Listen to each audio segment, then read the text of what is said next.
Hi friends, इस video में हम आपको बॉलीवुड में ड्रग्स के बारे में कंगना रनौत का एक इंटरव्यू सुनाएंगे। बॉलीवुड के ड्रग कनेक्शन के हवाले से बात करने वाली पर्सनैलिटी सिर्फ कंगना रनौत ही नहीं है, बल्कि कई और सेलिब्रिटीज मसलन युवराज सिंह ने भी इस मुद्दे पर बात की है। परेशानी और फिक्र करने की बात यह है कि पिछले चंद सालों में बॉलीवुड ने ड्रग्स को नॉर्मलाइज करने की कोशिश की है, जैसे कि इंडियन समाज में ड्रग्स इस्तेमाल करना एक नॉर्मल सी और बहुत मामूली सी बात है। कंगना रनौत ने इस मुद्दे पर खुलकर बात करने की हिम्मत की है।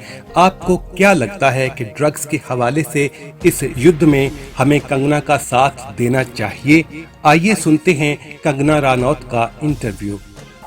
पार्टी में it's very easy to identify. जब आप कोकेन करते हैं तो आप नोज के थ्रू स्निफ करते हैं, तो जब भी कोई ऐसे इस तरह के बहुत ज्यादा आप एक्शन कर रहे हो या बहुत ज्यादा स्नोटिंग कर रहे हो, जिस तरह से आपका माहौल हो, अक्सर आप देखते हैं पार्टीज में लोग बातें करते हैं या किसी तरह की कोई इंटरेक्शंस हो रही होती हैं, लोग अलर्ट होते हैं, हंस रहे होते हैं, चुटकुले एक दूसरे को सुना रहे होते हैं। अक्सर पार्टीज ऐसे ही होती हैं, लेकिन जहां पार्टियों में लोग धुत पड़े हों और शराब ना दिख के स्नोटिंग के बहुत ज्यादा सब लोग नाक से स्नोट कर रहे हों और कुछ पाउडर वगैरह आपके आसपास पड़ा हो, तो इसमें ज्यादा सोचने की बात नहीं है कि वहां पे कोकेन कंजम्पशन हो रही है।